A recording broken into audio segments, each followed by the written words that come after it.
You are about to enjoy a production of the Ella Wellness Network. This is Wellness Fixes the Pod. I'm your host, Dr. Kelsey Vick, and I'm so happy you're here. Welcome to the Wellness Sisterhood. I think we're getting cycle syncing all wrong, and today we're going to talk about why. Welcome back to Wellness Fixes the Pod. I'm your host, Dr. Kelsey Vick, a board-certified orthopedic doctor of physical therapy, a pelvic floor physical therapist, and the owner and founder of the Ella Wellness Sisterhood. The menstrual cycle program is launching next week. I'm so excited. So these weeks, like the 3 weeks, I guess 2 weeks before and 1 week after leading up to the launch, will be all about the menstrual cycle. So you'll notice menstrual cycle things everywhere, and you guys know I'm obsessed with it. I'm sorry if it seems overkill, but I think that some of this information is just, actually all of it I think is very valuable. That's why I'm sharing it, I guess. But I wanted to correspond some of these like menstrual cycle episodes with the release of the program. So if you are interested in the menstrual cycle program, it is going to be 8 weeks full of workouts, 3 to 4 workouts a week from your period all the way through your luteal phase for 2 cycles. And you can repeat it if you want. You can take what you learn from it and apply it to your own lives. It'll come with a menstrual cycle guidebook that has different things like resources describing each phase of your menstrual cycle, why you might feel a certain way on your menstrual cycle when it comes to exercise, nutrition, what foods might be able to help should you feel a certain way, all of the things. So if you're interested, I'll leave the link to that waitlist in the show notes below so you guys can sign up. And if you sign up, you will be able to download like a little free gift if you sign up before the program actually launches. So I'll leave that link below. But this episode was actually inspired by my conversation with Mel Silver, who's a registered dietitian and a sports performance nutritionist focusing on the female athlete. And I believe she said cycle syncing is BS, right? The BS of cycle syncing. And I wanted to go into that today and why cycle syncing I feel like has started to shift towards becoming this end all be all way of handling our menstrual cycle and how we can sort of reframe it in order to help our bodies and women's health as a whole. So, for the BS of cycle syncing, one of the things I think it's getting wrong is how they are, and I say they, it's not like a movement or anything, but I feel like any of these cycle syncing like accounts or products that I see, they're promoting certain things, certain like hard and fast rules when it comes to cycle syncing.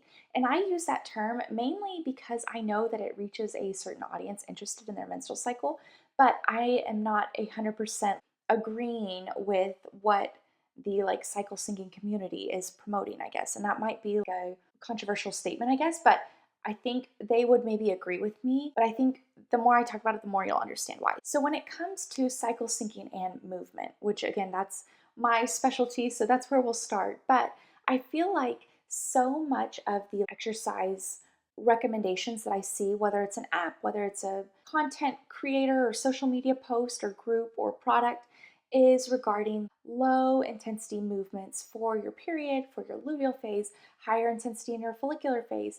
And it's really taking out the individualized nature of training what feels good for your body and training your body for health. If we did yoga for like half of our periods, that's great, but we also need to be doing some of the strength training, some of the cardiovascular training. And if yoga and yoga movements are stimulating your body enough for that strengthening, great. If you're reaching that fatigue point, yoga for some people can be strength training.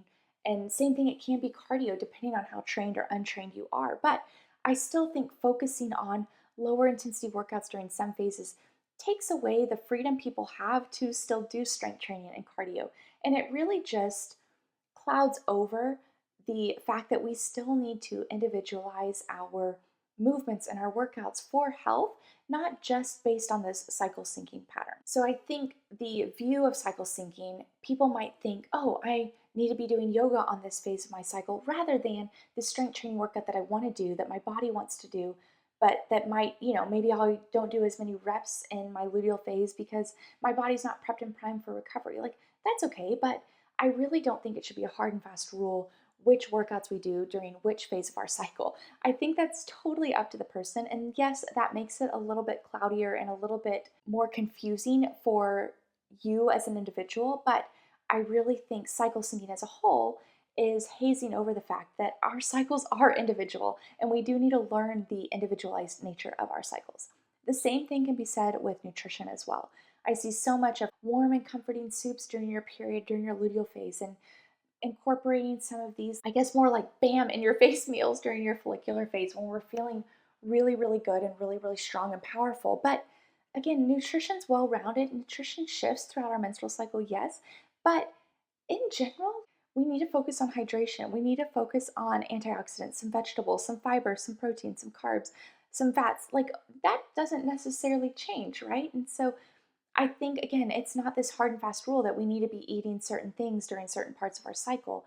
It's more of just like, okay, if I am feeling a little bit more inflamed and puffy during this time, maybe I'm able to incorporate more anti inflammatory foods during this time, more hydration. Maybe I need to work on that a little bit more because I'm not hydrating as well during this phase. So the menstrual cycle just needs to be a lens that we look at movement and nutrition through rather than being the end all be all factor for how we decide what we do for movement and for nutrition. So, the next thing that I think is BS about cycle syncing is that I think it can actually overcomplicate things. It takes out the intuitive nature of listening to our bodies and learning about our bodies, and it can actually create more of this like structured regiment for us to feel like we have to follow. And again, if our bodies are not similar to someone else's bodies and we're still putting it in this sort of patterning in this sort of bucket of cycle syncing, I think we're doing ourselves a disservice rather than actually understanding and knowing our own menstrual cycles and being a little bit more intuitive with how our bodies feel versus like, oh, well, I don't even have to learn my menstrual cycle really. I don't have to learn how I feel about my body because I'm just following the cycle syncing program with the workouts and the nutrition that are structured in the program, which I guess is a good segue into the menstrual cycle program that we'll release next week. My purpose for this, I'm calling it the menstrual cycle program rather than like a cycle syncing program because, yes, it has 8 weeks worth of workouts. It has a resource guidebook for different things to keep in mind throughout your cycle, why you might feel like you approach opportunities and avoid failures, why you might feel puffy and inflamed, why you might feel on top of the world one day. My goal with the menstrual cycle program isn't to say this is a hard and fast rule, these are the hard and fast workouts that you have to do, but it's more so to provide education, provide resources for you to understand your own menstrual cycle and how to apply some of the concepts of movement and nutrition through the lens of the menstrual cycle into your own life. So, for my workouts, hint, we do a lot of weights and Pilates and strength training combined. And it's not that we are doing one in one phase and not the other. It's more that the cueing around the workout changes a little bit because, maybe in our follicular phase, we are feeling a little bit more powerful, a little bit more like willing to lift the heavy weights. We might be able to do more back to back workouts in that week. Where in our luteal phase, still maybe the same workout, but we might need to lift a little lighter weights. We might reach fatigue a little bit quicker. We might need more time to recover.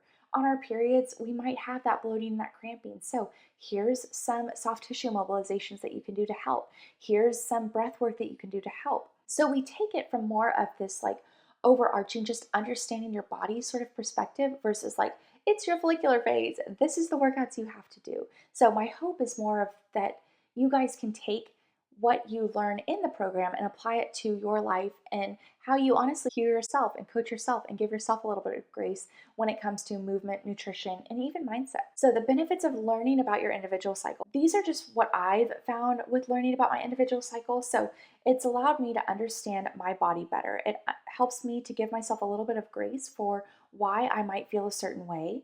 I'm better able to understand how to eat to fuel my body in the best way too, where I realized that such a focus on protein, my body was missing carbs. It was like craving carbs. And as soon as I was eating some of those carbs throughout my cycle, it was like, oh, now I'm feeling less puffy. Now I'm feeling less inflamed. And that wasn't even related to my cycle. It was just the fact that I was like, oh, I have this focus on protein. I can't be eating all of this, extra carbs or whatever. But no, our bodies need carbs for energy. That was completely wild information for me to even think about. So it's allowed me to fuel my body in the best way. Same thing too with immunity. At some points in our cycle, our immune system's a little bit downregulated, I guess. Like it's a little bit more prone to illness. And so some of the time, if I notice myself getting a little sicker during that time, I'll ramp up on my immunity protocols. So it's just understanding that why. And then it's also allowed me to understand why I might feel on top of the world with my workouts one day, but not a week later. And then I do feel like understanding your menstrual cycle again is the ultimate like listening to your body.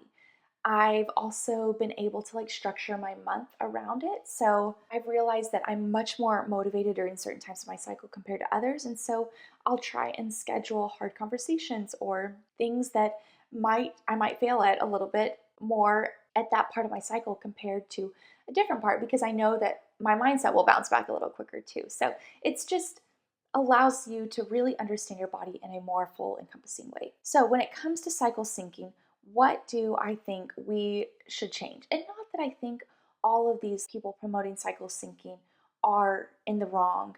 I just think the cycle syncing movement as a whole has shifted from the individualized nature of our cycles to more of this patterned, structured, very regimented way of managing our cycles when we need to shift back to that individualized nature.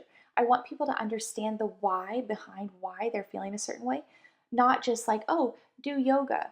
Okay, why do yoga? Is my body actually feeling like it needs yoga today, or Pilates, or bar, or a lower intensity workout? Not that those are lower intensity, but I'm just saying in general, not this like super high jump squats, hill sprints sort of workouts. But understanding the why behind it, I think will really help move us forward as people who like understand the menstrual cycle and then understand our bodies better too. So, what I think we can change, I think we need to look at our menstrual cycle again as a lens and a power tool to understand our bodies as women. It's helped me to know when to push and know when to rest. And it actually helps to simplify things a little bit for me. And it helps me make decisions. I'm very indecisive, but it helps me to make decisions a little quicker when I'm viewing things through the lens of my own menstrual cycle. Our menstrual cycles are truly a secret power tool. I feel like men don't have this. In general, women that I know are way more body aware than men. Like just as a whole, again, I'm very, very much generalizing, 50% of the population. But in general, I think it's because we have to learn our menstrual cycles and we have to be understanding of our bodies and know when it's coming and know how our moods are affected. Like we are way more in tune. And I really think that is a secret power tool. And we should view our menstrual cycles and our periods as that secret power tool. It forces us to listen to our bodies and be more aware. So, overall, I think we need to grasp the menstrual cycle as a power tool, as our superpower for ourselves, and actually learning about our own menstrual cycle in order to improve our ability to like harness that power rather than taking the easy way out and following this like super regimented, structured view of cycle syncing when it comes to like workouts, nutrition, and mindset. So I've just lastly realized that it applies to so many different aspects of my life. And I think that's what's really, really cool about the menstrual cycle is that it's not just like the bleeding that happens every month or workouts or nutrition, but it's also mindset, how I am able to remember certain things, intrusive thoughts, traumatic events, faces, how I interpret people's faces. Like the more you know and understand about how your hormonal balance and the regulation of your hormones throughout your cycle and the hormonal like ups and downs throughout your cycle,